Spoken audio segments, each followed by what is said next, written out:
વંદે ગુજરાત. નમસ્કાર. બાયસેકના કાર્યક્રમમાં આપનું હાર્દિક સ્વાગત છે. ગુજરાત રાજ્ય માધ્યમિક અને ઉચ્ચતર માધ્યમિક શિક્ષણ બોર્ડ ગાંધીનગર દ્વારા ધોરણ 9ની અંદર સામાજિક વિજ્ઞાન વિષયમાં વિદ્યાર્થીઓને અને રાજ્યની અંદર જે બાયસેકનો કાર્યક્રમ નિહાળી રહ્યા છે એ બધાને ધોરણ 9 સામાજિક વિજ્ઞાનની અંદર એમને જે પ્રકરણ નંબર 8 છે, ભારતના રાજ્ય બંધારણનું ઘડતર અને એના લક્ષણો, એ પ્રકરણની આજે આપણે અહીંયા સરસ અને સુંદર સચોટ રજૂઆત કરીશું. આપ તો વિદ્યાર્થી મિત્રો, આપ જાણો છો કે આપનો જે વિષય છે સામાજિક વિજ્ઞાન, એ ઇતિહાસ, રાજ્યશાસ્ત્ર અને ભૂગોળ, એ 9માં એ ત્રણનું કોમ્બિનેશન કરીને આપનું પાઠ્યપુસ્તક આ સાલ આખું નવા અભ્યાસક્રમનું અમલમાં આવેલું છે. નવું પુસ્તક જ્યારે અમલમાં આવ્યું હોય ત્યારે અભ્યાસની માહિતી, અભ્યાસક્રમમાં આવેલા નવા મુદ્દાઓ એ આપને બાયસેકના માધ્યમથી રાજ્યના વિદ્યાર્થીઓને અને શિક્ષકોને એની જાણકારી પ્રાપ્ત થાય એટલા માટે શિક્ષણ બોર્ડ દ્વારા આ એક નવતર અને સુંદર પ્રયોગ છે. ઘણા બધા શિક્ષણના ક્ષેત્રના જે જાણકાર શિક્ષક મિત્રો છે એમના દ્વારા જ સુંદર દૂરવર્તી શિક્ષણ આપના માધ્યમથી પૂરું પાડવામાં આવે છે. એટલે આપ આ જે બાયસેકનો કાર્યક્રમ જ્યારે નિહાળો, રાજ્યના જે શિક્ષકો છો અને બાળકો છો એમને સાચી અને સરસ માહિતી અહીંથી આપને પૂરી પાડવામાં આવે છે, અને જેથી બાળકોમાં 9મું એ 10માનો બેઝ છે અને એ બાળકોમાં ખૂબ સરસ રીતે એની જાણકારી પ્રાપ્ત થાય એ હેતુ છે, એ આપ જાણશો. આપનું 9મું ધોરણ છે અને એની અંદર નાગરિક શાસ્ત્ર, કે જેને પોલિટિકલ સાયન્સ આપણે કહીએ છીએ, રાજ્યશાસ્ત્ર, અને એની અંદર જે 8મું ચેપ્ટર છે એ 8મા ચેપ્ટર્સની આપણે અહીંયા વાત કરવાની છે. ભારતના રાજ્ય બંધારણનું ઘડતર અને લક્ષણો. તો સૌથી પહેલાં આપણને એ પ્રશ્ન થાય કે 15મી ઓગસ્ટ 1947ના દિવસે આપણો દેશ આઝાદ થયો. આઝાદ થયો એ વખતે આપણા દેશની અંદર 562 દેશી રજવાડાઓ હતા. એમને આપણા ભારતના સંઘમાં ભેળવી દેવામાં આવ્યા અને એક અલગ અને એક સંઘ રાજ્ય, એક આખું અખંડ ભારતનું નિર્માણ થાય એવી વ્યવસ્થા થઈ. ભારતના બધા દેશી રજવાડાઓને ભારતીય સંઘમાં ભેળવી દેવામાં આવ્યા. અને બીજો પ્રશ્ન હતો ભારતનું બંધારણ. બંધારણ ઘડવાની પણ અહીંયા વાત છે. એટલે આપણને પહેલો પ્રશ્ન થાય કે બંધારણ એટલે શું? તો બંધારણનો અર્થ અથવા એની સંકલ્પના કે કોઈપણ દેશનું શાસન ચલાવવા માટે ઘડવામાં આવેલા નિયમોના વ્યવસ્થિત સંગ્રહને દેશનું બંધારણ અથવા તો સંવિધાન કહેવામાં આવે છે. આ એનો સાદો અને સરળ છે અર્થ છે, અને એ આપણને આવડવો જોઈએ. આવો પણ 2 માર્કનો એક પ્રશ્ન પૂછે, બંધારણ એટલે શું? તો આપણે આ સારી રીતે કોઈપણ દેશનું શાસન ચલાવવા માટે ઘડવામાં આવેલા નિયમોના વ્યવસ્થિત સંગ્રહને દેશનું બંધારણ કહેવામાં આવે છે. તો આ એની બંધારણની વાત થઈ. તો બંધારણનું મહત્ત્વ શું છે એ પણ આપણને ખ્યાલ હોવો જોઈએ. બંધારણનું મહત્ત્વ. બંધારણ એ દેશનો પાયાનો અને મહત્ત્વનો દસ્તાવેજ છે, લેખિત દસ્તાવેજ છે. બંધારણની જોગવાઈઓના આધારે દેશમાં કાયદાઓ ઘડવામાં આવ્યા છે. એટલે કાયદાઓ બંધારણ સાથે સુસંગત હોવા જોઈએ. એટલે દેશમાં કાયદાઓ છે એ બંધારણને સુસંગત અને બંધારણીય જોગવાઈઓને આધીન જ હોવા જોઈએ. એનો ચોથો પોઈન્ટ છે, બંધારણ કાયદાઓથી સર્વોપરી છે. બંધારણમાં સમયાંતરે બદલાતી જતી લોકોની જરૂરિયાતો, અપેક્ષાઓ, ઈચ્છાઓ અને લોકોની ઉચ્ચ ભાવનાઓનો પડઘો હોય છે. અને બંધારણ એ જીવંત અને મૂળભૂત દસ્તાવેજ કહેવાય છે. એ પણ આપણને ખાસ ખ્યાલ હોવો જોઈએ. આ એનું મહત્ત્વ થયું બંધારણનું. અને બંધારણનું મહત્ત્વ હોવું જોઈએ એ તમે અને હું બધા જાણીએ છીએ. બંધારણનું મહત્ત્વ ના હોય તો આ દેશની વ્યવસ્થા ચાલી શકે નહીં. હવે બંધારણની ઘડતરની પ્રક્રિયા આપ જાણો છો મિત્રો. હમણાં જ મેં વાત કરી કે દેશ આઝાદ થઈ ગયો. દેશ આઝાદ થઈ ગયો એટલે ભારતના બધા જ દેશી રજવાડાઓને ભારતીય સંઘમાં જોડવા, અને બીજો મહત્ત્વનો પ્રશ્ન હતો બંધારણ ઘડવો. બંધારણ ઘડવા માટેની પ્રક્રિયા થઈ. સ્વતંત્ર પહેલાં, આપણો દેશ આઝાદ નહોતો થયો એ પહેલાં, બ્રિટિશ સરકાર દ્વારા 25મી માર્ચ 1946ના રોજ 3 સભ્યોનું કેબિનેટ મિશન ભારત આવ્યું, અને તેમાં માઉન્ટ બેન્ટન એના અધ્યક્ષ હતા. આ એ માઉન્ટ બેટન એના અધ્યક્ષ હતા, આપ જાણો છો. અને એમના દ્વારા એ પછી ભારતની અંદર ભારતની જે આઝાદી છે એના માટેની જે કામગીરી છે, તેની એ આઝાદી માટેનો જે ઉકેલ શોધવાનું કાર્ય છે એ એમને સોંપવામાં આવેલું, એ આપ જાણો છો. તેમને બંધારણના ઘડતર અંગેનું માળખું ઘડવા માટે બંધારણ સભાની રચના કરી. બંધારણ સભાની રચના કરી અને એ સમયે બંધારણ સભામાં કુલ 385 સભ્યો હતા. એમાં જુદી જુદી કોમના, જુદા જુદા ધર્મના, જુદી જુદી જ્ઞાતિના, જુદી જુદી જે લિંગ હોય, જે સ્ત્રી પુરુષ હોય, તેમજ ભૌગોલિક પ્રદેશોની વ્યક્તિઓ, રાજકીય પક્ષોના પ્રતિનિધિઓ તેમજ વિવિધ ક્ષેત્રોના તજજ્ઞ વ્યક્તિઓનો સમાવેશ બંધારણમાં કરવામાં આવ્યો હતો.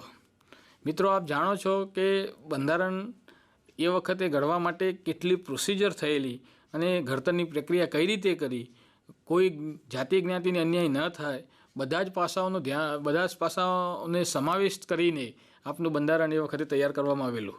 અને આપ જાણો છો કે બંધારણ ઘડવા માટે આખી પ્રોસિજર હોય છે અને આખી બંધારણના ઘડવૈયાઓની આખી ટીમ બનાવવામાં આવેલી. આ કાંઈ એક વ્યક્તિથી આ થઈ શકે એવું નહોતી. એટલે આ બંધારણ તૈયાર કરવા માટે આખી પ્રોસિજર હતી, કેટલો સમય લાગ્યો, કયા કયા વ્યક્તિઓએ એનું પ્રદાન કરેલું છે બંધારણ ઘડવામાં, એ બધી અહીંયા વાત થયેલી છે. અને આપ જાણી શકો છો કે બંધારણના એ વખતના ઘડવૈયાઓની ટીમ, તો આપ જાણો છો કે ભારતના પહેલા રાષ્ટ્રપતિ અને જે બંધારણ સભાના અધ્યક્ષ હતા. પછી તમે નીચે જોઈ શકો છો કે ભીમરાવ આંબેડકર જે બંધારણની ખરડા સમિતિના અધ્યક્ષ હતા. પછી જવાહરલાલ નહેરુ જે આપણે ભારતના પહેલા વડાપ્રધાન બન્યા. સરદાર વલ્લભભાઈ પટેલ કે જે ભારતના ગૃહપ્રધાન હતા. મૌલાના અબ્દુલ કલામ આઝાદ જે ભારતના વખતે શિક્ષણ પ્રધાન હતા. શ્યામા પ્રસાદ મુખર્જી જેમને જનસંઘની સ્થાપના કરેલી. HP Modi, HV Kamath, Frank Anthony, Kanaiyalal Maneklal Munshi, Gopalaswami Ayyangar, Krishnaswami Ayyar, Baldev Singh અને મહિલા પ્રતિનિધિ તરીકે એ વખતે સરોજિની નાયડુ અને વિજયલક્ષ્મી પંડિત, આ એમ 15 વ્યક્તિઓના અથાર્થ અને ખૂબ મહત્ત્વના પુરુષાર્થથી ભારતનું બંધારણ ઘડાયું, એ પણ આપણે જાણીએ છીએ. આ બંધારણ ઘડવા માટે એમને ખૂબ મહેનત કરેલી અને એના મહેનતના પરિશ્રાપ સ્વરૂપે આપણને આ બંધારણ આપણને પ્રાપ્ત થયું છે. અને એ બંધારણની અંદર બંધારણ સભાએ બંધારણ ઘડી નાખ્યું. એ ઘડવામાં કેટલો સમય લાગ્યો એ પણ આપણે વાત કરીશું. બંધારણ સભાએ 9મી ડિસેમ્બર 1946ના રોજ કામગીરી શરૂ કરી. જો 1946માં 9મી ડિસેમ્બરે એમને કામગીરી બંધારણ કઈ રીતે તૈયાર કરવું, એના માટે કયા કયા સ્ત્રોત, કેટલા આધારો, કયા દેશનું બંધારણ, આ બધાનો અભ્યાસ કર્યો. 1946માં ડિસેમ્બરમાં એમને કામગીરી આરંભી, શરૂ કરી અને 2 વર્ષ 11 મહિના અને 18 દિવસ સુધી બંધારણ ઘડતર માટેની કામગીરી ચાલી. વિચાર કરો સારસ્વત મિત્રો અને વિદ્યાર્થી મિત્રો, લગભગ 3 વર્ષ સુધી આપણા બંધારણ ઘડવા માટેની પ્રક્રિયા ચાલી. 3 વર્ષ સુધી એટલે કે 2 વર્ષ 11 મહિના અને 18 દિવસ સુધી બંધારણ ઘડતર માટેની પ્રક્રિયા ચાલી. અને એ સમયગાળા દરમિયાન આ 15 વ્યક્તિઓ અને બીજા ઘણા બધા એના સહાયક વ્યક્તિઓએ એ 166 વખત બેઠકો મળી. એક વખત નહીં, 166 વખત બેઠકો મળી. અને એ બેઠકોની અંદર જે મુદ્દાઓ, જે અંદર જે ઉમેરવા જેવી વસ્તુ હશે, કયા એક શબ્દ, એનો અર્થ, આ બધાનો ઝીણવટપૂર્વક અભ્યાસ કરવામાં આવ્યો. અને એ વખતે દુનિયાના જુદા જુદા દેશોના બંધારણના મહત્ત્વના લક્ષણોનો અભ્યાસ કર્યો, વિગતપૂર્ણ કર્યો, ચર્ચા વિચારણા કરી અને બંધારણને આખરી સ્વરૂપ આપ્યું. બ્રિટન હોય, ફ્રાન્સ હોય, આયર્લેન્ડ હોય, અમેરિકા હોય, આ બધા દેશોના બંધારણનો એમને અભ્યાસ કર્યો. અભ્યાસ કર્યા પછી જે સારી બાબતો હતી, વિગતપૂર્ણ બાબતો હતી, એની ઉત્તમ અને વિવર્સ ચર્ચા કરવામાં આવી અને એને આખરું સ્વરૂપ આપવામાં આવ્યું. એ વખતે જૂના 395 આર્ટિકલો હતા. પછી બંધારણની અંદર હાલ નવા 461 અનુચ્છેદો, આર્ટિકલ્સ અને 12 પરિશિષ્ટો. આ નવા, પહેલાં 8 હતા, 395 હતા અને 8 પરિશિષ્ટો હતા. અત્યારે નવા 461 અનુચ્છેદો છે, આર્ટિકલ્સ અને 12 પરિશિષ્ટો છે. અને આ રીતે બંધારણ તૈયાર થયું. 26મી નવેમ્બર 1949ના રોજ બંધારણ સભામાં બંધારણ સર્વાનુમતે પસાર થયું. આપ જાણો છો. હવે અહીંયા સમજવા જેવી વાત છે કે 26મી આ ખૂબ સમજવા જેવી વાત છે. આ સારસ્વત મિત્રો અને વિદ્યાર્થી મિત્રો જો આપ આ કાર્યક્રમ દેખતા હોય અને નિહાળતા હોય તો લખજો. 26મી નવેમ્બર 1949ના રોજ બંધારણ સભામાં સર્વાનુમતે પસાર થયું. તો અહીંયા તમને એક પ્રશ્ન એવો ના થવો જોઈએ કે 27 નવેમ્બરે એનો અમલ થઈ જવો જોઈએ. તો શા માટે 26મી જાન્યુઆરી 1950ના રોજ બંધારણ અમલમાં આવ્યું? આ એક સમજવા જેવું છે. મેં લખ્યું છે અહીંયા, આપણી ચોપડીમાં નથી, પણ મેં અહીંયા તમને સમજ આપી છે કે 2 મહિના રાહ જોવાનું કારણ પણ હતું. આપ જાણો છો કે ભારતમાં અંગ્રેજોનું શાસન હતું. અંગ્રેજોના શાસનને દૂર કરવા માટે ભારતમાં અનેક આંદોલનો ચાલતા અને અનેક આંદોલનોની સાથે સાથે આપણે અંગ્રેજોને એક ચેલેન્જ ફેંકેલી કે અમને 31મી ડિસેમ્બર 1929 સુધી પૂર્ણ સ્વરાજ નહીં મળે તો જલન કાર્યક્રમમાં આપવામાં આવશે. એટલે 31મી ડિસેમ્બર 1929 સુધી ભારતને અંગ્રેજોએ પૂર્ણ સ્વરાજ આપ્યું નહીં. એટલે એ વખતે ઇન્ડિયન નેશનલ કોંગ્રેસે નક્કી કર્યું કે 26મી જાન્યુઆરી 1930ના રોજ રાવી નદીના કિનારે તમામ ક્રાંતિકારીઓ અને ભારતના જે સ્વાતંત્ર્ય સંગ્રામના ફ્રીડમ ઓફ ફાઇટરો સ્વતંત્ર દિવસ ઉજવશે. અને રાવી નદીના કિનારે 26મી જાન્યુઆરી 1930ના રોજ એ વખતે, એટલે કે 26મી જાન્યુઆરી 1930ના રોજ એ વખતે ક્રાંતિકારીઓ ભારતનો સ્વતંત્ર દિવસ ઉજવેલો. હવે એ દિવસ ઉજવેલો આપણને સાચી સ્વતંત્રતા તો 15મી ઓગસ્ટ 1947માં મળી, એટલે એ આપણી સાચી સ્વતંત્રતા છે. પણ આપને એટલે એ વખતે ઇન્ડિયન નેશનલ કોંગ્રેસના લોકોએ ભારતનો પહેલો સ્વતંત્ર દિવસ એમને ઉજવેલો, એ આવનાર પેઢી કેમની યાદ રાખે? તો એ દિવસ કાયમ માટે ભારતની પેઢી યાદ રાખે એટલા માટે 26મી તારીખ અને 26મી જાન્યુઆરી એટલા માટે પસંદ કરવામાં આવી. આ ખાસ યાદ રાખજો. આ 26મી જાન્યુઆરી અને 15મી ઓગસ્ટ વચ્ચે આ તફાવત છે. એટલે ખાસ આપને મિત્રો આ યાદ રાખવાની જરૂર છે કે 26મી જાન્યુઆરી 1950ના દિવસે ભારતના બંધારણનો અમલ થયો અને ભારત પ્રજાસત્તાક રાષ્ટ્ર ઘોષિત કરવામાં આવ્યું. એ 2 મહિના 26મી નવેમ્બર, 26મી ડિસેમ્બર અને 26મી જાન્યુઆરી એ 2 દિવસ એ વખતની જે કમિટી હતી એને કીધું કે આપણે આ 2 દિવસ આ 2 મહિના ખૂબ રાહ જોવાની જરૂર છે અને આપને એ દિવસે બંધારણનો અમલ કરીશું.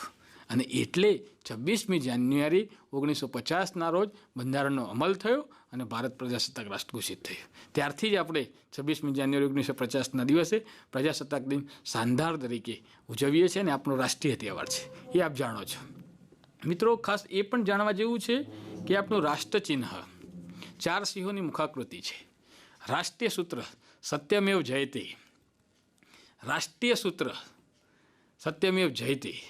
પછી બંધારણની અંદર નાગરિકોના મૂળભૂત હકોની વાત છે, મૂળભૂત ફરજોની વાત છે, રાજનીતિના માર્ગદર્શન સિદ્ધાંતોની વાત છે, ન્યાય વ્યવસ્થાની વાત છે, વહીવટી સૂચનાની વાત છે.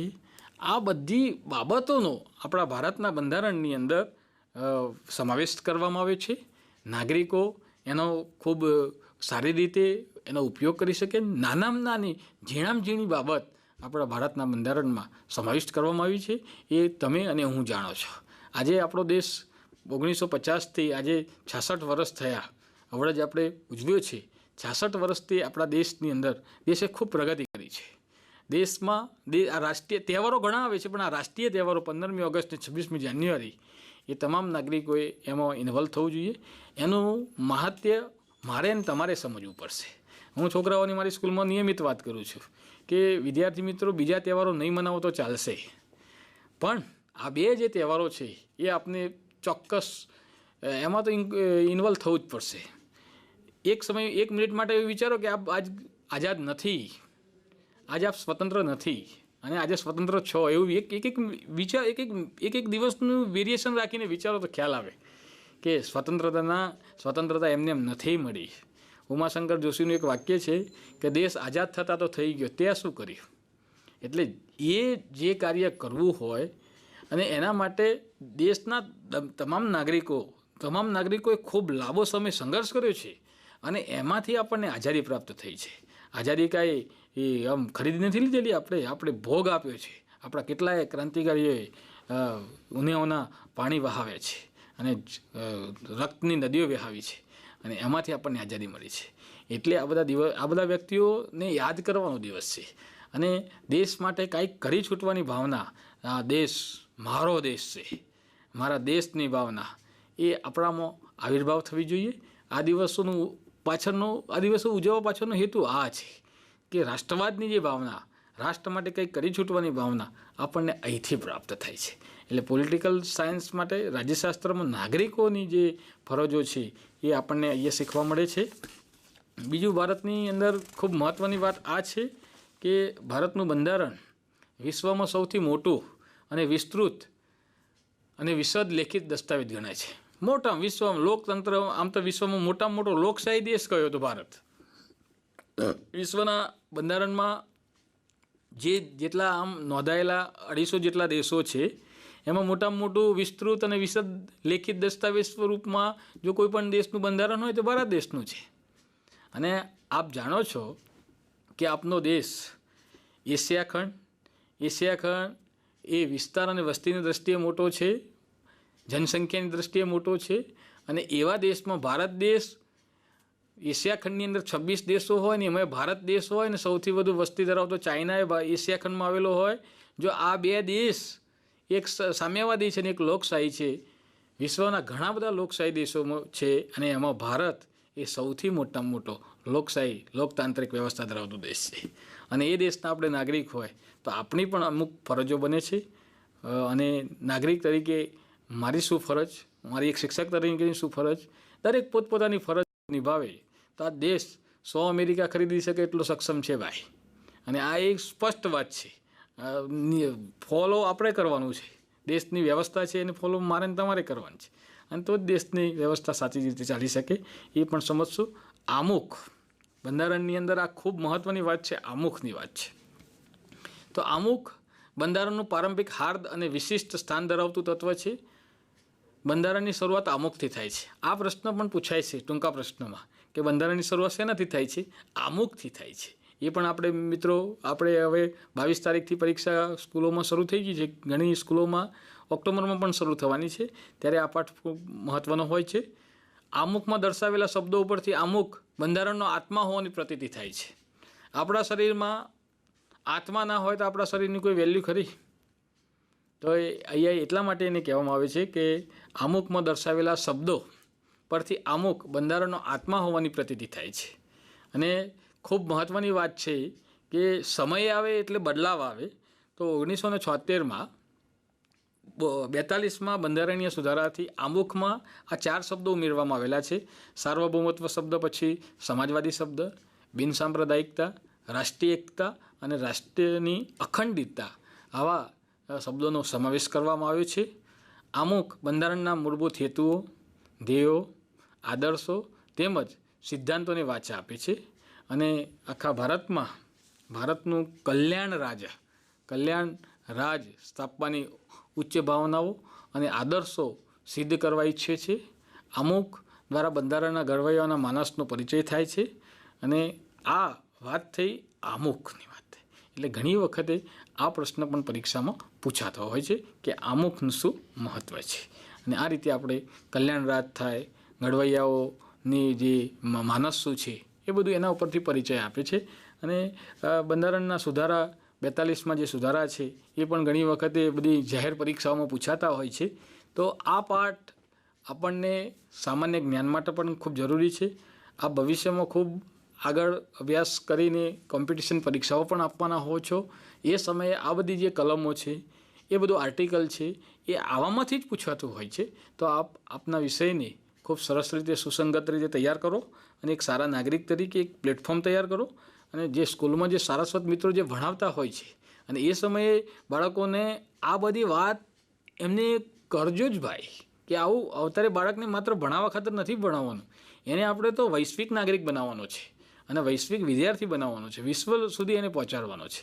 અને એ સમયે આપણો રોલ ખૂબ મહત્ત્વનો હશે, કારણ કે તમે વાંચતા હશો તો એને આવું કહી શકશો કે આવું પૂછાય છે. તો આપના બાળકનું પ્લેટફોર્મ બહુ મજબૂત બંધાશે અને રૂરલમાં ઘણી બધી પરિસ્થિતિ તંગ હોય છે. હું ગામડામાં જ ભણાવું છું એ મને ખ્યાલ છે, પણ જે ગામડાના સ્ટુડન્ટ છે એમની શીખવાની અપેક્ષા ઊંચી હોય છે. એમને સારા પ્રોત્સાહન અને પ્રેરણાની જરૂર છે.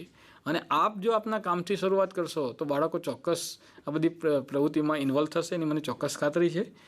આ રીતે એને ભણાવવામાં આવે. ધ પોઈન્ટ વાંચી જવાની જરૂર નથી, એને સમજાવવાની જરૂર છે કે આવું થઈ શકે.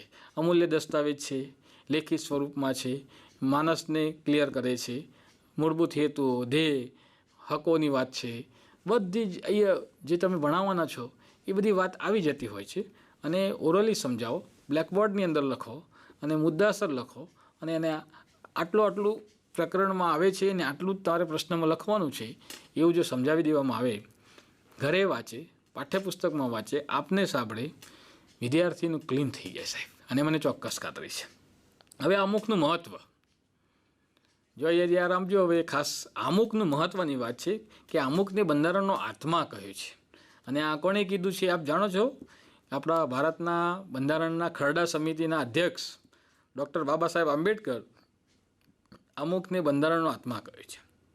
શરીરમાં આત્મા ના હોય તો આત્મા આપણે જીવી શકીએ નહીં, આપની કોઈ વેલ્યુ જ ના હોય. પછી તો આપ જાણો છો કે મૃત્યુ પછી તો અગ્નિ સંસ્કાર.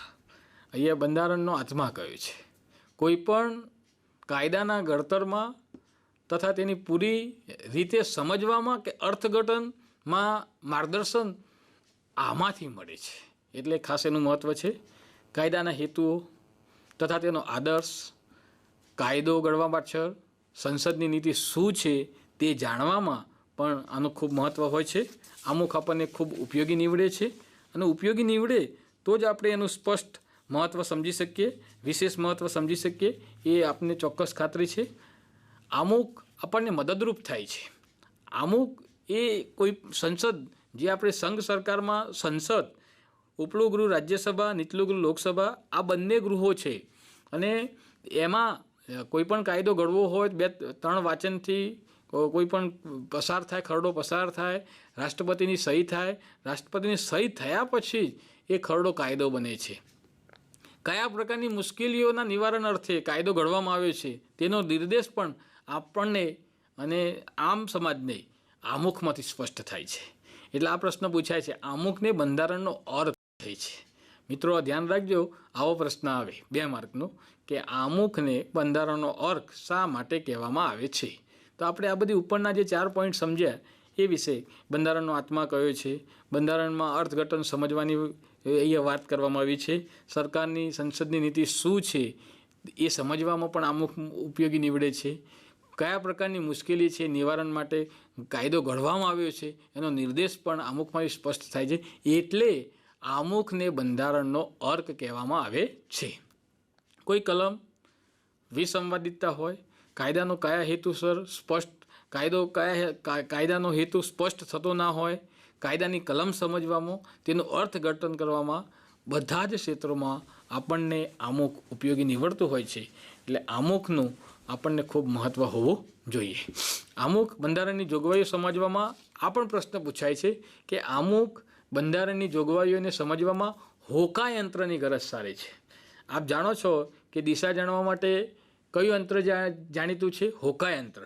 હવે અહીંયા બધી સરકારની જે નીતિ રીતિ છે એ બધું જાણવા માટે અહીંયા બંધારણની અંદર ખાસ બંધારણની જે આમુખની અંદર જે બંધારણની જે જોગવાઈઓ છે એ સમજવામાં આ હોકાયંત્રની ગરજ આમુખ સારે છે. એટલે આમુખ વિશે આપણે જ્યારે આપણા બાળકોને સમજાવતા હોઈએ ત્યારે સ્પષ્ટ આપણે આ બધી વાત કરવી જ પડે, તો જ બાળકોને અને સારસ્વત મિત્રો આપને પણ ખ્યાલ આવી શકે. ધ પોઈન્ટ્સ જો મેં અહીંયા તમને આ પ્રેઝન્ટેશનમાં મુદ્દાસર જ લખ્યું છે અને આપને ખૂબ મજા આવે. આવું ક્યારેક નિહાળતા હોય બાયસેકના કાર્યક્રમમાં તો આપને નોંધ કરવી જોઈએ કે જો સાહેબે કેટલું સરસ રીતે લખ્યું છે મારા અક્ષરે. ટાઈપ કરવાની જરૂર નથી લાગતી, મારા અક્ષર જ એવા આવે છે. અને આ રીતે આપ સરસ રીતે લખી શકો. ચોપડીમાં પણ આ બધું આપેલું છે, ગાઈડોમાં થોડું ઉમેરીને આપેલું હોય, પણ મહેરબાની કરીને આપને તો આપની ચોપડી ઉપર જ ખાસ નિર્ભર રહેવું, તો જ આપણને ખ્યાલ આવે. ચોપડીની મેટર આવી જતી હોય તો વધારે કંઈ ઉમેરવાની જરૂર છે નહીં. માગ્યા પ્રમાણે જ આપો, શરીરમાં કે પેટમાં ભૂખ લાગી હોય એટલું જ ખાવું જોઈએ. આમ તો વિજ્ઞાન એવું કહે છે એનાથી ઓછું ખાવું જોઈએ, તે તંદુરસ્તી સ્વસ્થ રહે. અહીંયા તો આપણે તો માગ્યા પ્રમાણે મુદ્દાસર જ આમ તો લખે જ છે સૂચનાઓમાં કે નીચે આપેલા પ્રશ્નનો જવાબ મુદ્દાસર લખો. પેરેગ્રાફ લખવાની જરૂર નથી, મુદ્દાસર ક્વોલિટી આવી જોઈએ, ક્વોન્ટિટીની જરૂર નથી આપણે. અને આ રીતે આપની સ્કૂલમાં પરીક્ષામાં લખશો. પરીક્ષાના માળખામાં પણ થોડો ફેર આવ્યો છે, એ આ વખતના સારસ્વત મિત્રોને ખ્યાલ છે. મેં અગાઉના કાર્યક્રમમાં પણ માર્ગદર્શન આપેલું. 9માની અંદર પ્રથમ જે પરીક્ષા છે એ હવે બહુ વિકલ્પવાળા પ્રશ્નો છે, ઉત્તરવહીમાં લખવાના છે. અને મુદ્દાસર 41 પ્રશ્નો જ હોય છે, 30 પ્રશ્નો બહુ વિકલ્પવાળા હોય છે. એમાં આપ ખાલી જગ્યા પણ પૂછી શકો છો, જોડકા પણ પૂછી શકો છો, ટૂંકા પ્રશ્નો પૂછી શકો છો અને ખોરા ખોટા પણ પૂછી શકો છો. પણ જે આપને બ્લુપ્રિન્ટ મેં બોર્ડમાં બનાવેલી છે એનો ગુણભાર જે છે એને ફોલો કરજો. બ્લુપ્રિન્ટને સાચવજો, બ્લુપ્રિન્ટના જે મુદ્દાઓ છે એને સાચવજો અને એ પ્રમાણે આપનું સ્કૂલનું અથવા તો આપના સંકુલનું પેપર બનાવજો, જેથી વિદ્યાર્થીને અન્યાય થાય નહીં. એ આપની ફરજમાં આવે છે. અને અભ્યાસ, આપ તો સારસ્વત મિત્રો છો, આપ તો બાળકોના ઘડવૈયાઓ છો અને આપની ફરજમાં આવે છે કે બાળક જ આપણા કેન્દ્ર સ્થાને હોવું જોઈએ. અને મારી મૂડી અને તમારી મૂડી, આખા દેશની મૂડી એ બાળકો જ છે. અને એના કલ્યાણ હિતાર્થે જ આપની એપોઇન્ટમેન્ટ થઈ છે, એટલે એના કલ્યાણ હિતાર્થે આપણે કામ કરવું જ રહ્યું. હવે ખાસ આમુખના જે 3 આધાર સ્તંભો છે એની ખાસ વાત કરવાની છે. મિત્રો, બંધારણની અંદર અહીંયા વાત થઈ કે આમુખ છે એના આધાર સ્તંભો 3 છે. એક લોકશાહી છે, બીજું સમાજવાદી છે અને ત્રીજું બિનસાંપ્રદાયિકતા છે. આ 3 આધાર સ્તંભો આમુખના છે. એટલે ક્યારેક 4 માર્કનો પણ પ્રશ્ન પૂછાય તો વિદ્યાર્થી મિત્રો આ લોકશાહી, સમાજવાદી અને બિનસાંપ્રદાયિકતા એ ત્રણેય વિશે આપને સમજાવવાનું રહે. અને એ આપ સમજાવી શકો તો જ સારી રીતે આપ એને પ્રેઝન્ટેશન કરી શકો, એ આપની ફરજમાં છે. વિદ્યાર્થી મિત્રો, આપને આપના ક્ષેત્રમાં જે કાર્ય કરવાનું થતું હોય તો આપ સરસ રીતે આ કરી શકો એવા છો અને આપની આ નૈતિક ફરજ છે. એટલે વિદ્યાર્થી મિત્રો, આમુખના જે 3 સ્તંભો છે, અહીંયા આપણે વાત કરી કે લોકશાહી, સમાજવાદી અને બિનસાંપ્રદાયિકતા, એ 3 જે છે એ આપને સમજવા રહ્યા. હવે એની આગળની વાત કરીશું તો આપને ખ્યાલ આવશે કે અહીંયા બંધારણની અંદર આમુખમાં વ્યક્ત થયેલા જે શબ્દો છે એમાં અગાઉ આપણે વાત કરી કે સાર્વભૌમત્વ, સમાજવાદી, બિનસાંપ્રદાયિકતા, લોકશાહી, પ્રજાસત્તાક, બંધુતા, ન્યાય, સમાનતા, સ્વતંત્રતા, રાષ્ટ્રીય એકતા, અખંડિતતા વગેરે છે. અને એ પૈકી નીચેના જે આધાર સ્તંભો માત્ર આપણે 3નો જ અહીં ઉલ્લેખ કરેલો છે, ઘણા બધા છે. એમાંથી આ 3ની આપણે ખાસ વાત કરીશું. લોકશાહી શબ્દનો અર્થ સમજીએ તો આપણને ખ્યાલ આવે, લોકશાહી એટલે શું? લોકો માટે, લોકો વડે, લોકોથી ચાલતા શાસનને શું કહેવાય? લોકશાહી. ઘણી વખતે આ વ્યાખ્યા અમેરિકાના 14મા પ્રેસિડન્ટ અબ્રાહમ લિંકનની જ આપેલી છે, એ આપ જાણો છો. એ એવું ડેમોક્રેટીની અંદર લોકતંત્ર ખૂબ મહત્ત્વનું છે. લોકો જ્યારે આપણને ધારે તો ટોચ ઉપર બેસાડી પણ શકે છે અને નીચે પણ લાવી શકે છે. લોકશાહી છે, ભારતમાં સાર્વત્રિક પુખ્ત વય મતાધિકાર છે. 18 વર્ષના તમામ નાગરિકો માનસિક રીતે અસ્થિર હોય, ગાંડા હોય કે બંધારણે ખૂબ અઘરી સજા કરી હોય, એના સિવાયના તમામ, એમાં પાછો સાર્વત્રિક પુખ્ત વય મતાધિકાર છે, એની પણ આપણે વાત કરવાની છે. અહીંયા આપણે ખાસ ભારતના લોકોને આખરી સાર્વભૌમત્વ સત્તા આપવામાં આવેલી છે. કોઈ પણ વ્યક્તિ કે વર્ગનું અહીંયા શાસન નથી, માત્ર અંતિમ બાગડોર લોકો હસ્તક છે. લોકોથી જ આ દેશની વ્યવસ્થા ચાલે છે. અહીંયા પ્રાઇમ મિનિસ્ટર અહીંયા તારે આપણા શ્રી નરેન્દ્રભાઈ મોદી છે, તો એ લોકસભાની સીટમાં જીત્યા. એમની સરકાર, બીજેપીની સરકાર, એનડીની સરકાર જીતી, 2/3 બહુમતી પ્રાપ્ત થઈ અને સરકાર બની.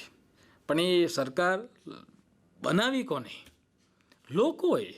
લોકોએ વોટ આપ્યા, એ જીત્યા, ત્યાં સુધી પહોંચ્યા. આ લોકતંત્ર એક સાદું એક ઉદાહરણ છે. અને અંતિમ બાગડોર છે એ જનતા પાસે છે. એટલે લોકશાહી એ ડેમોક્રેટિવ શબ્દ મૂળ ગ્રીક શબ્દ ડેમોસ એટલે લોકો અને ક્રોટ્સ એટલે સત્તા ઉપરથી ઉતરી આવેલો છે. રાજ્ય સત્તા અમુક વ્યક્તિઓના હાથમાં નિરંકુશ રીતે સ્થાપિત થયેલી નથી, લોકોના હાથમાં છે. અને પરંતુ લોકોના હાથમાં છે.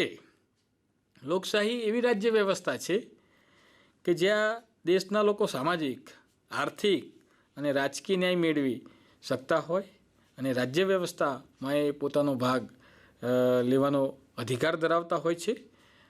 લોકો જ સર્વોપરી હોય છે, લોકોથી ચાલતી વ્યવસ્થા છે.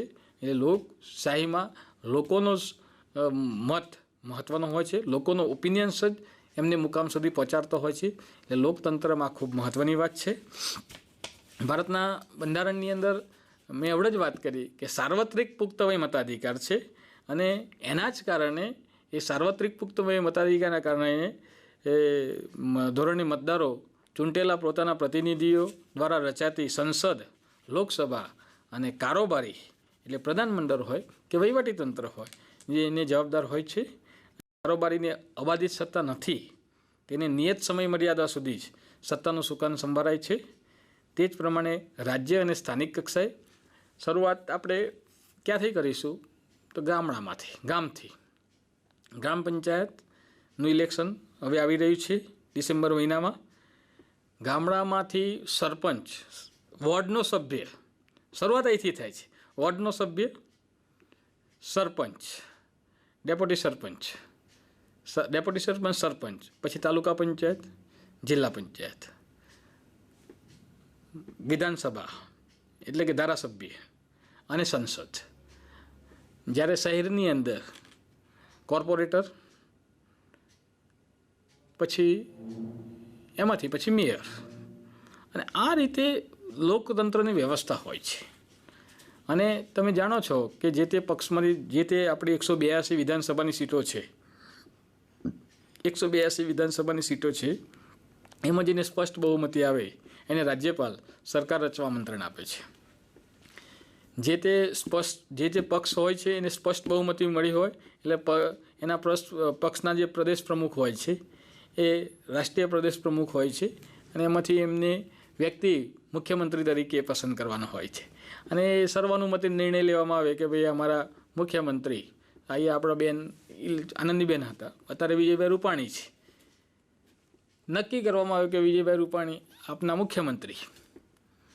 પક્ષમાંથી નક્કી થાય અને પક્ષ જેને જવાબદારી આપે એ પછી એને સંવિધાનને ધ્યાનમાં રાખી અને પોતાની સત્તાઓ ભોગવવાની હોય છે. પછી એમને કેબિનેટ મિનિસ્ટર હોય, રાજ્ય કક્ષાના મિનિસ્ટર હોય અને અન્ય ખાતાઓની વહેંચણી થતી હોય છે. અને આ રીતે દેશની વ્યવસ્થા ચાલતી હોય છે, રાજ્યની વ્યવસ્થા ચાલતી. દેશની ઉપલા સંઘ સરકારમાં છે, આ રાજ્યની વાત છે. અને આ રીતે એમને શપથ લેવડાવવામાં આવતા હોય છે. રાજ્યના રાજ્યપાલ ઓમ પ્રકાશ કોહલીજી દ્વારા એમને શપથ લેવડાવવામાં આવે અને જોયું કે સંવિધાનને ધ્યાનમાં રાખીને હું મારી ફરજો અદા કરીશ. જ્યારે એમનું શપથવિધિનો સમારોહ હોય છે કે મારી સારસ્વત મિત્રોને વિનંતી છે કે આપ આવો આપના બાળકોને બતાવો, મોક પાર્લામેન્ટ કરો, એમને એસેમ્બલી શું છે. આપણે પરમ દિવસે જેના નામે આપની વિધાનસભા છે, વિઠ્ઠલભાઈ પટેલ, વલ્લભભાઈના ભાઈ વિઠ્ઠલભાઈ પટેલ વિધાનસભા, ગુજરાત વિધાનસભા, તો એ બતાવો, એમને મંજૂરી મેળવો, લેટર લખો ત્યાં વાળા સાહેબ છે વિધાનસભામાં કે મારી સ્કૂલના બાળકોને આપની વિધાનસભામાં મંજૂરી આપવા વિનંતી. સ્કૂલના લેટર પડ્યો તો સામે ફોલો ઓફિસ આવી જાય છે અને તારીખ નક્કી કરે. અરે તારીખ પછી પણ પહેલાં તમને પરમિશન મળી જાય તો આપને આપના બાળકોને ટીવી પર પણ આવે છે લોકશાહીના ધબકારા. આવું બતાવો. માન્ય અધ્યક્ષશ્રી શું છે એ તો કહો. આવું બતાવવું પડશે તો તમે તમારો પાઠને બરોબર ન્યાય આપી શકશો કે લોકશાહી શું છે. આ જે વિષય છે ને એ પ્રેક્ટિકલ કરીને બતાવવો પડે. સાયકલ ચલાવવી હોય ને તો ચોપડી ના વંચાય કે પેન્ડલ મારવું પડશે, બ્રેક મારવી પડશે, સાયકલ પર બેસવું પડશે. એ તો પ્રેક્ટિકલ કરવું પડે. તો આપના બાળકોને વિધાનસભામાં લઈ જાઓ. ચાલુ વિધાનસભાની પણ મંજૂરી મળે છે અને એ વખતે આપના બાળકો જોવે કે ભાઈ અધ્યક્ષ ક્યાં બેઠા છે, તારે રમણભાઈ ક્યાં બેઠા છે. તો એ બાળકને ખ્યાલ આવે કે જે પેલી સીટમાં બેઠા છે અધ્યક્ષનું કામ શું, અમ્પાયર જેવું કામ છે. એમને શાસક પક્ષને પણ જોવાના હોય છે, વિપક્ષને તટસ્થતાની ભૂમિકા ભજવવાની હોય છે અને જરૂર પડે ત્યારે એ કાસ્ટિંગ વોટ આપી શકે છે.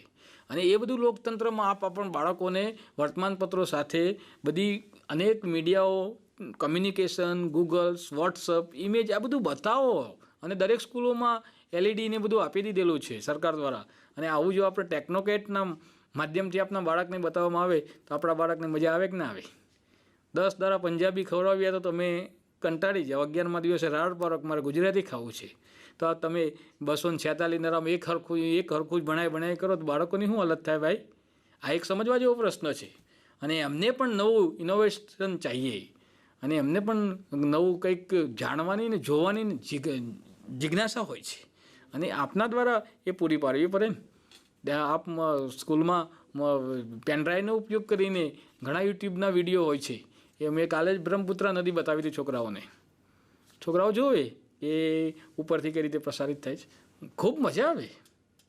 માંજોલી શું કહેવાય છે બધી જ ખબર પડે છોકરાઓ. આપનું કામ આ છે ભાઈ, તો આપના બાળકોને આપના વર્ગમાં રસ પડશે અને એને લાંબો સમય યાદ રહેશે. એ પણ આપણે ખૂબ જરવાની જરૂર છે. ખાસ ચૂંટી કાઢે છે એટલે લોકશાહીમાં રાજ્ય એટલે લોકોનું, લોકો વડે, લોકોથી ચાલતું શાસન છે, અને પ્રતિનિધિના બનેલા પ્રધાનમંત્રીથી પ્રસ્થાપિત થયેલી છે. પ્રધાનમંડળની રચના સંસદમાંથી કરવામાં આવે છે, સંઘ સરકારમાં સંસદમાં કરવામાં આવે છે. પ્રધાનમંડળ આખું સંસદને જવાબદાર હોય છે, સંસદને જવાબદાર હોય છે. ભારતના પ્રજાસત્તાક રાજ્ય એટલા માટે છે કે ભારતનો કોઈપણ નાગરિક બંધારણમાં નિર્ધારિત કરેલી જે લાયકાત ધરાવતો હોય છે તે વ્યક્તિ સાર્વત્રિક પુખ્ત વય મતાધિકારથી ચૂંટાઈ આવે છે. ભારતમાં કોઈપણ હોદ્દો વંશ પરંપરાગત છે, અને આ સ્પષ્ટ વાત છે. ભારતમાં રાજાશાહી નથી. અહીંયા રાષ્ટ્રપતિજીનું પણ ઇલેક્શન થાય છે, અને રાજ્યોની વિધાનસભાના જે ચૂંટાયેલા જે સભ્યો છે એ સંખ્યાના ધોરણે ભાગી નાખીને એમનું વોટિંગ કરવાનું હોય છે. અને એ પણ આપણે સમજાવવું પડે. એ વંશ પરંપરાગતને આધીન નથી, એવું પદ હોતું નથી. 5 વર્ષ સુધી અથવા સામાન્ય સત્તા ઉપર રહી શકે છે. અને સંસદીય સરકાર સંયુક્ત જવાબદારીના સિદ્ધાંત ઉપર કામ કરે છે, તેથી તેને જવાબદાર સરકાર કહે છે. સંસદીય સરકાર, સેન્ટ્રલમાં સંસદીય સરકાર. જો અવિશ્વાસનો પ્રસ્તાવ પુરવાર થાય તો રાજીનામું આપી દેવું પડે, સરકાર આખી પડી ભાગે. એટલે અવિશ્વાસની દરખાસ્ત ન ઊભી થાય, આવું પરિસ્થિતિ ન ઊભી થાય, એનો પણ જે શાસક પક્ષ હોય છે એને ધ્યાન રાખવું હોય છે. ભારતની લોકશાહી છે એ સ્વતંત્રતા, સમાનતા અને બંધુતાના ભાવનાને સ્વીકારેલું છે. આ ફ્રેન્ચ ક્રાંતિએ આપણે જગતને સ્વતંત્રતા, સમાનતા અને બંધુત્વનો સિદ્ધાંત આપ્યો છે. એ આપણે અહીંયા ભારતના લોકતાંત્રિક વ્યવસ્થામાં આપણે સિદ્ધાંતને સ્વીકાર્યો છે. એ હેતુને ધ્યાનમાં રાખી અને અહીંયા સ્પષ્ટતા કરવામાં આવી છે.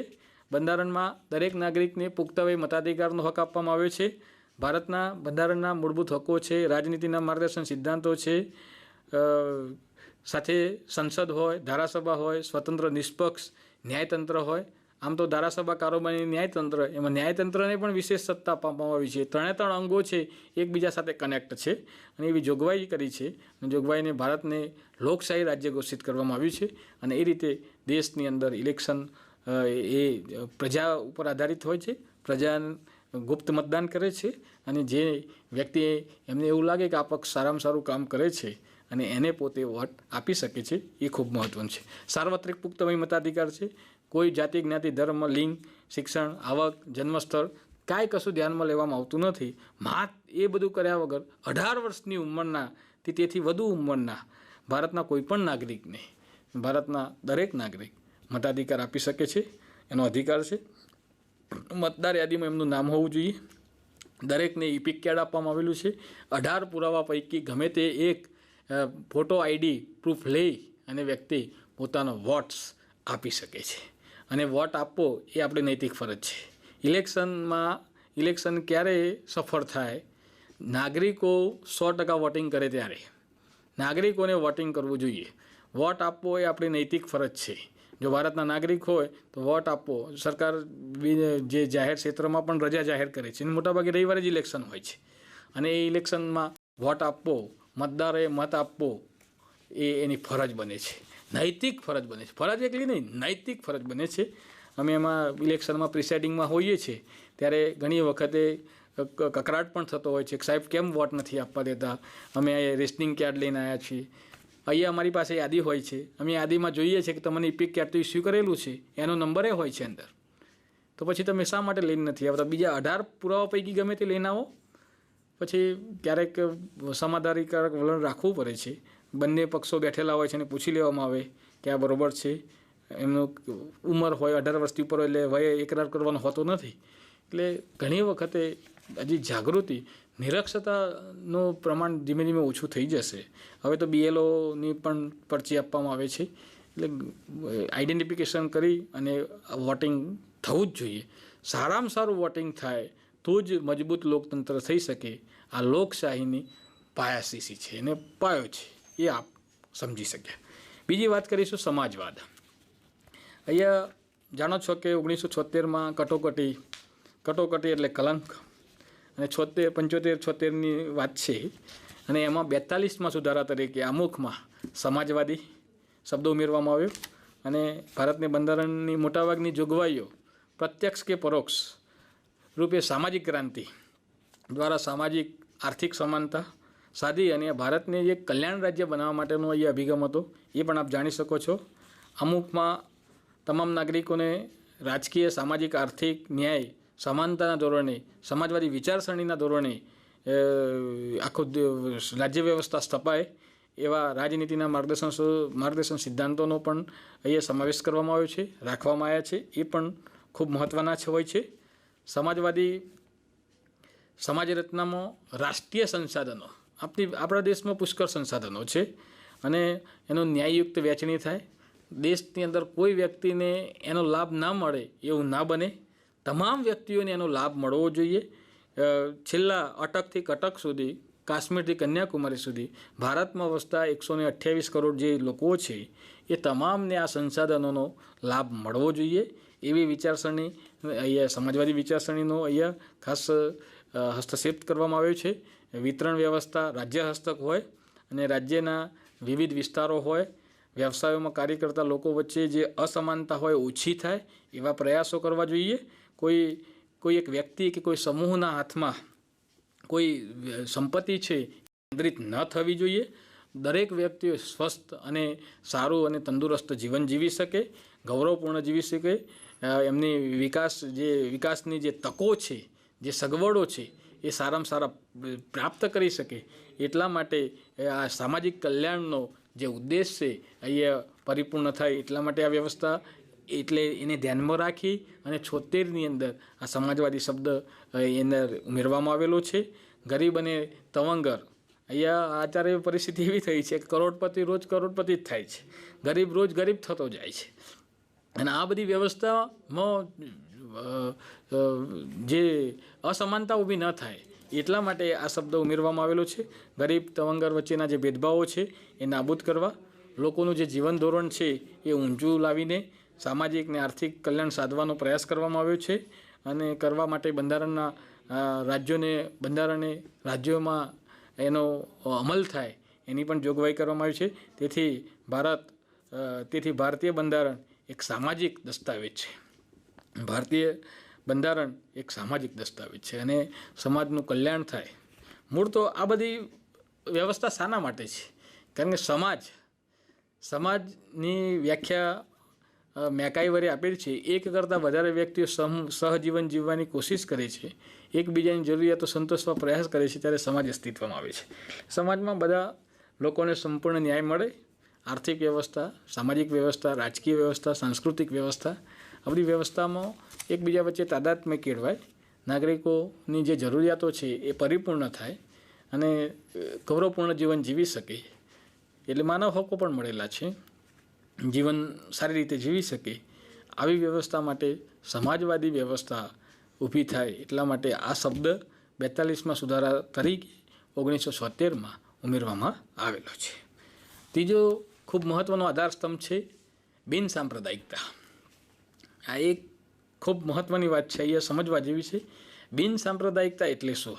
એનો ચોપડીમાં અર્થ છે એના કરતાં સાદી ભાષામાં તમારે સમજવું હોય તો તમે આવું કહી શકો ને આવી રીતે લખી શકો ને. આવો 2 માર્કનો પ્રશ્ન પૂછાય જ છે કે બિનસાંપ્રદાયિકતા એટલે પહેલાં તો એ એટલું સમજવું કે ભારત બહુધર્મી અને બહુભાષીય દેશ છે.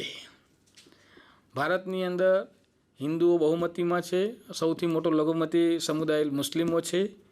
એટલે કે હિન્દુ, મુસ્લિમ, ખ્રિસ્તી, ઈસાઈ, પારસી, જૈન, બૌદ્ધ, યહૂદી, અનેક જાતિ જ્ઞાતિના લોકો ભારતમાં રહે છે, અનેક સંપ્રદાય સાથે જોડાયેલા છે. એટલે ભારત બહુધર્મી દેશ હોવાના નાતે ભારત બિન સાંપ્રદાયિક છે.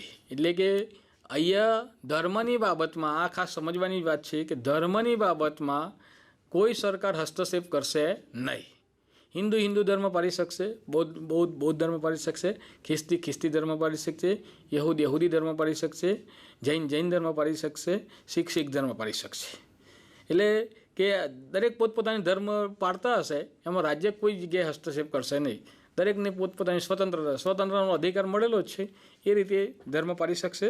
એટલે એ પણ બિન સાંપ્રદાયિકતા પણ 1976માં 42માં સુધારાથી એને પણ ભારતના બંધારણની અંદર અમલમાં લેવામાં આવેલો છે. અને ભારત ધર્મનિરપેક્ષ બિન સાંપ્રદાયિક સેક્યુલર રાજ્ય છે. એ પણ પ્રશ્ન પૂછાય છે અને ખૂબ સરસ પ્રશ્ન છે, આવડી જાય એવો છે. એટલે રાજ્ય બંધારણીય જોગવાઈ મુજબ ભારત ધાર્મિક રાજ્ય બની શકે નહીં. આ એ ખૂબ સમજવા જેવી વાત છે. અને ભારતના રાજ્યને પોતાને કોઈ ધર્મ હોતો નથી. દરેક નાગરિક પોતપોતાનો ધર્મ પાળે અને ધર્મ પાળીને એક રાષ્ટ્ર ધર્મ બજાવે. મહત્ત્વનું વાત છે રાષ્ટ્રધર્મ. રાષ્ટ્રને વફાદાર રહે, એ રાષ્ટ્રધર્મ. ભારત દેશને કંઈ તકલીફ થાય તો જેટલી અસરમાં ન થાય એટલી સામેવાળાને થવી જોઈએ, તો એ રાષ્ટ્રધર્મ. એ ભગતસિંહની પણ હમણાં જ પરમ દિવસે જે એમનો જન્મદિવસ થયો છે, ભગતસિંહને પૂછવામાં આવ્યું કે તમારો મોટામાં મોટો ધર્મ કયો, તો કે મોટામાં મોટો રાષ્ટ્રધર્મ. રાષ્ટ્ર માટે રાષ્ટ્રીય વિશે શું હોઈ શકે? મારી તમારી ઓળખ શું? તમે દુનિયામાં જાઓ તો તમારી મારી ઓળખ એ છે કે આ રાષ્ટ્ર માટે કંઈક કરી છૂટવાની આપનામાં એકાત્મક ભાવાત્મક લાગણી હોવી જોઈએ. અને એ દેશ માટે પછી આ દેશમાં પછી ધાર્મિક હુલ્લોડો થાય ને ઉજેડ થાય ને એ ના મચાવે. દરેકને પોતપોતાનો ધર્મ પાળવાની છૂટ આપવામાં આવી છે અને એ જોગવાઈ છે. એટલે ધાર્મિક પ્રવૃત્તિને રાજ્ય કોઈ ધર્મ તરીકે જોડી શકશે નહીં. બિન સાંપ્રદાયિક દેશમાં કોઈ પણ નાગરિકને પોતાની ઈચ્છા અનુસાર પોતાનો ધર્મ પાળી શકશે. અને રાજ્ય ધર્મ કે સંપ્રદાયના નામે કોઈ નાગરિક પ્રત્યે પક્ષપાત કે ભેદભાવ રાખી શકશે નહીં.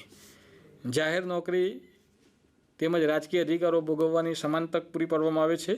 બિન સાંપ્રદાયિકતા એ બંધારણનું મૂળભૂત અને લોકશાહીનું અનિવાર્ય લક્ષણ છે. સર્વધર્મ સમદ્રષ્ટિ, સર્વધર્મ શ્રમદ્રષ્ટિ અને સર્વધર્મ સમભાવ, આ એ ભારતની આ એક પરંપરા રહી છે. સર્વધર્મ પ્રત્યે આપણો ઉમદા ભાવ રહેલો છે. અને વિશ્વમાં કોઈ જગ્યાએ જોવા ન મળે એ આપણા દેશમાં જોવા મળે. તમામ પ્રકારના લોકો રહે છે. પાકિસ્તાન કરતાં ભારતમાં મુસ્લિમોની સંખ્યા બહુ છે.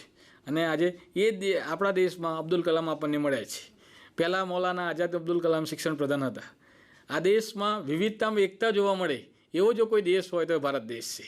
એટલે મુસ્લિમો પણ એટલા દેશપ્રેમી છે એ જોઈ શકાય છે. શીખો પણ એટલા ધર્મપ્રેમી છે અને રાષ્ટ્રપ્રેમી છે એ પણ જોઈ શકાય છે. દરેક ધર્મના લોકોને દરેક આપણા તહેવારો, ઈદ હોય તો બધા એકબીજાને સાથે આપણે શુભકામનાઓ પાઠવીએ છીએ. જૈન ધર્મમાં આપણા જે એમનો તહેવાર થાય ત્યારે આપણે પણ બધા જ ધર્મના લોકો સાથે આપણા તહેવાર સાથે પણ એ લોકો સામેલ થાય છે. અને આ સરસ આવો રાષ્ટ્ર હોય એટલે આ દેશ માટે આપણને ખૂબ ગૌરવ હોવું જોઈએ. બંધારણમાં કોઈ ધર્મને ઉત્તેજન આપવામાં બંધારણમાં કોઈ ધર્મને રાજ્યમાં ઉત્તેજન આપવામાં આવે નહીં. વ્યક્તિને પોતાની ધાર્મિક માન્યતા, આસ્થા, શ્રદ્ધા રાખવા સાથે સાથે તેના પ્રચાર પ્રસાર કરવાના નાગરિકોના અધિકારોને રાજ્ય કોઈ પ્રતિબંધ કે અવરોધ છે નહીં. આ એની ફરજ છે.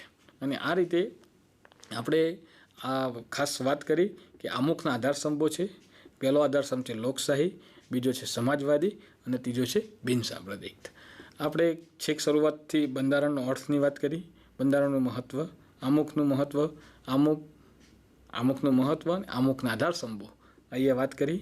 મિત્રો, આ એક ભાગ પૂરો થયો છે, બીજો ભાગ પણ છે. એટલે આપને આ બધી જે વાત કરી છે એ વાત આપને આપના અભ્યાસક્રમમાં અને આપના જીવનમાં ખૂબ ઉપયોગી નીવડશે. જય હિન્દ, જય ભારત, જય જય ગરવી ગુજરાત.